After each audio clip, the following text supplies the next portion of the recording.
کس عمر میں آپ کو پتہ چلا تھا کہ میں ایک ایسے شخص کا بیٹا ہوں جس کو پوری دنیا ایڈمائر کرتی ہے، خاص طور پہ پاکستان مداحوں سے بھرا پڑا ہے، اور مجھے آپ کو احساس ہونے لگا کہ میں جو ہے وہ مجھے ذرا احتیاط برتنی ہے اپنی زندگی میں؟ بہت بچپن میں یا 2 سال کی عمر سے؟ 2 سال کے بچے کو اتنا شعور ہو جاتا ہے؟ میں بتاتا ہوں کیسے. میں 2 سال کا تھا تو پاکستان کے بڑے اخبار جنگ اور نیوز کی شہ سرخی چھپ گئی کہ الاسکا اینکرج سٹی ہے، اینکرج کے ہاسپٹل میں معروف شاعر ادیم ہاشمی دل کا دورہ پڑنے سے انتقال کر گئے.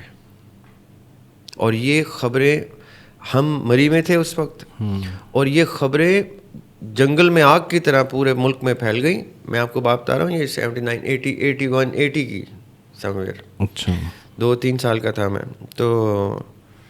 اور ہمیں پھر وہ اخبار پہنچا گھر کے بھی، آپ کے تو میری والدہ کو، کہ آپ کے شوہر تو انتقال کر گئے. اب دیکھیں یہ جو نیگیٹو جرنلزم ہوتا ہے یہ کب سے، میں آپ کو 79 80 کی بات بتا رہا ہوں. اور شہ سرخی کے نیچے جو باریک سی لائن ہوتی ہے نا، اس پہ لکھا ہوا تھا، اور 15 منٹ کے بعد ڈاکٹر ولیم پی میئر نے ان کو ریوائیو کر لیا. کتنے بے شرم لوگ ہیں. کلک بیٹ اس ٹائم کے. جی دیکھیں کس سن کا کلک بیٹ بتایا میں نے آپ کو کہ وہ خبر پڑھ کے کسی کو دل کا دورہ پڑ سکتا ہے، کچھ صدمے میں جا سکتا ہے، فالج ہو سکتا ہے، کچھ ہو سکتا ہے، برین ہیمریج ہو سکتا ہے، اپاہج ہو سکتا ہے. اور وہ سب کو خبر یہی پہنچی. ہمارے تک اخبار، اچھا مزے کی بات، ہم تک اخبار نہیں پہنچا تھا، ہم تک ٹیلی گرام پہنچا تھا. اچھا. لوگوں نے خبریں پہنچائی. اس زمانے میں ٹیلی فون تو ہوتے نہیں تھے، تو اس زمانے میں ٹیلی گرام ہوتا تھا. تو ٹیلی گرام پہنچا کہ جلدی جلدی ایکسچینج میں پہنچ کے کال کریں لاہور، کیونکہ آپ کے ہسبینڈ انتقال کر گئے ہیں. یہ میرے والدہ کو خبر پہنچی، اور پھر رستے میں انہوں نے اخبار دیکھا، اور اخبار میں بھی شہ سرخی یہی دیکھی. شہ سرخی پہ یہ لکھا ہوا تھا ادیم صاحب انتقال کر گئے. انہوں نے پھر فون شون کیا ایکسچینج سے، تو پتہ چلا نہیں ڈونٹ وری، وہ انتقال ضرور کر گئے تھے. وہ جس پہ ان کی ایک کتاب ہے جو میں کمپلیٹ کر رہا ہوں، When I Died in Alaska. تو وہ ان کو جب پتہ چلا کہ جی وہ تو ریوائیو ہو گئے، تب جان میں جان آئی کہ وہ.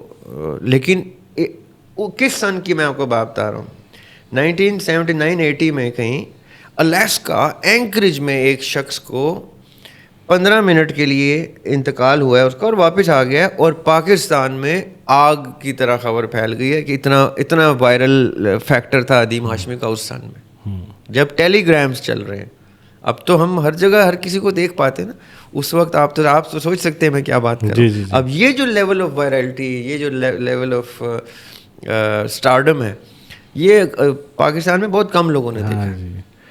تو اب اس کمپیریزن میں تو ہم تصور بھی نہیں کر سکتے. اور نہ ساحل اور میرا وہ اس طرح اسٹارڈم کی طرف کا. ساحل بھائی بھی پوئٹری کرتے ہیں ویسے؟ پتہ نہیں، میں نے ان سے پوچھا نہیں ہے کبھی. جی بالکل کرتے ہیں، بس وہ شعر کم کرتے ہیں اس کو، یعنی کوٹ کم کرتے ہیں. اور انہوں نے، میرا خیال ہے ساحل نے لکھی بھی کم ہے، یعنی تعداد میں اتنی شاعری نہیں کی کہ وہ کتاب کی صورت میں آئے. ابھی جو کلیات ادیم ہاشمی ہے، اس میں ایک آرٹیکل ساحل ادیم نے بھی لکھا ہوا. اچھا.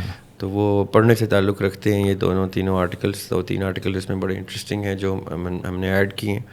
اور اس میں تمام کی تمام ادیم ہاشمی صاحب کی شاعری کی کلیات ہے. یہ ابھی ان کے جو ٹیلی پلیز اور تھیٹرز ہیں اس کی الگ کتاب ہے جو ابھی پروسیس میں ہے کمپائل ہونے کے. پھر وہ When I Died in Alaska ایک الگ کتاب ہے. اب دیکھیں ادیم ہاشمی اپنے جانے کے بعد اتنا اثاثہ چھوڑ گئے ہیں کہ وہ ابھی 2-3 سال مزید چھپتا رہے گا. اور ابھی یہ وہ اثاثہ چھپے گا جو چھپا ہی نہیں ہے. جو کلیکٹیو، جو میں کلیکشنز ڈال رہا ہوں وہ تو چلیں ایک چیز ہے جو پہلے ٹیلی وائز ہو چکا ہے، پبلش ہو چکا ہے. اتنا کانٹینٹ ابھی پڑا ہے کہ جو ابھی چھپا ہی نہیں ہے، وہ بھی چھپنا ہے ابھی. اس کے بعد کہیں جا کے میری ادنا سی کوشش جو ہے کتاب کی صورت میں آئے گی، تب مجھے تسلی ہوگی کہ اب میں ادیم صاحب کا کلام لے آیا ہوں، اب میں اپنی کتاب لانے کی جرات کر سکتا ہوں. سو دس از وائی اتنے بڑے درخت کے نیچے اس کی چھاؤں میں پودا پنپتا نہیں ہے، کیونکہ سورج کی روشنی نہیں پہنچتی اس تک. سر بھی ویسے تو بہت ساری شاعری ہے ادیم صاحب کی. آپ کے دل کے قریب کوئی غزل ایسی, کوئی نظم, کوئی شاعری. ویسے تو آپ کو سبھی پسند ہوگا, لیکن کوئی بہرحال جیسے لوگ ریکویسٹ کرتے ہوں یا سنانے کو, تو وہ اگر آپ پلیز. اچھا, ادیم صاحب کی شاعری جو ہے نا,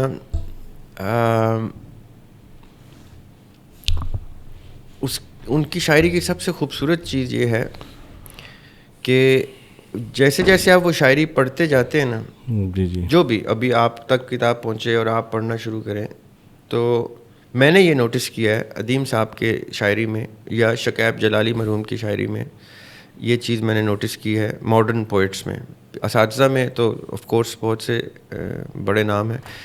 ان دو اس ایرا کے پوئٹس میں ان کی شاعری کی خوبصورتی ہے کہ کچھ شعر ایسے ہیں جو آپ پر بیت جاتے ہیں, آپ کہتے ہیں یہ تو میں نے پڑھا نہیں ہے, یہ میرے اوپر وقوع پذیر ہو گیا یہ شعر. وہ پھر ایسا شعر ہوتا ہے یا ایسے اشعار ہیں جو جڑ جاتے ہیں آپ کے ساتھ, امپیکٹ اس کا یہ ہوتا ہے.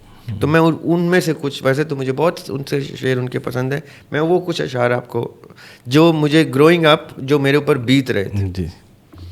کچھ شکستہ کشتیاں,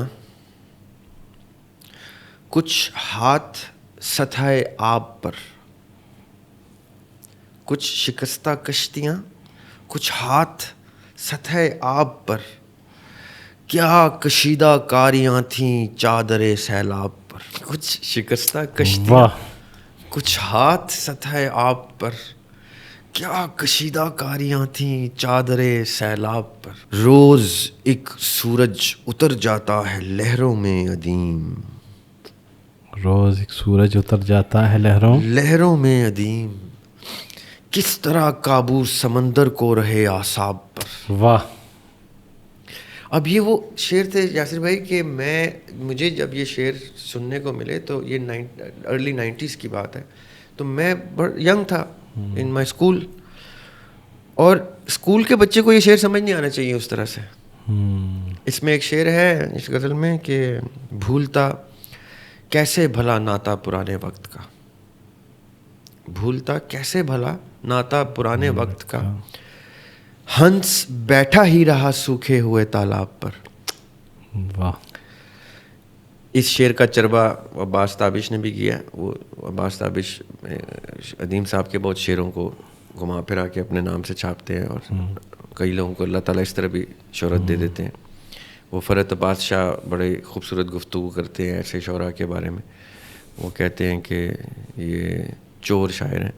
اچھا. تو میں نے ایک دفعہ ان کا کوئی کالم فیس بک پہ دیکھا چور شاعروں کے بارے میں, تو میں نے کامنٹ کیا کہ جو شریعت کا نفاذ پاکستان میں نہیں ہو رہا نا, وہ ان لوگوں کی وجہ سے نہیں ہو رہا, کیونکہ ان کو پتہ ہے کہ چوری کرنے والے کا ہاتھ کاٹ دیا جاتا ہے تو چور شاعر کی زبان کاٹ دی جائے گی, کیونکہ وہ اس زبان سے وہ چوری کے شعر صادر. یہ فرحت بادشاہ صاحب نے لکھا یا فرحت صاحب نے لکھا کہ یہ چور شاعر ہیں اور اس طرح. جی جی جی. نیچے میں نے لکھا کہ یہ وہ لوگ ہیں جن کی وجہ سے شریعت کا نظام نہیں آ پا رہا, کیونکہ یہ خیر اس طرح کے بہت شعراء ہیں. اب وہ میں اس لیے نام ان کا لے رہا ہوں, اصل میں وہ بہت بے دھڑک لوگوں کے ساتھ لوگوں کی شاعری کو اپنے نام سے چھاپے جا رہے ہیں.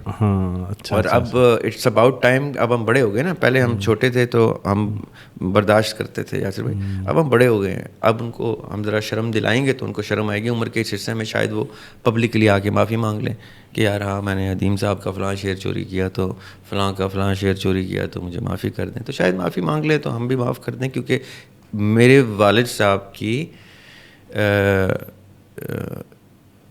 کیا کہتے ہیں اس کا کیا ٹرم یوز ہوگی, کاپی رائٹ انفرنجمنٹ ہے یہ, کہ آپ میرے والد صاحب کی شاعری کو چوری کر کے اپنے نام سے چھاپنے کی کوشش کریں.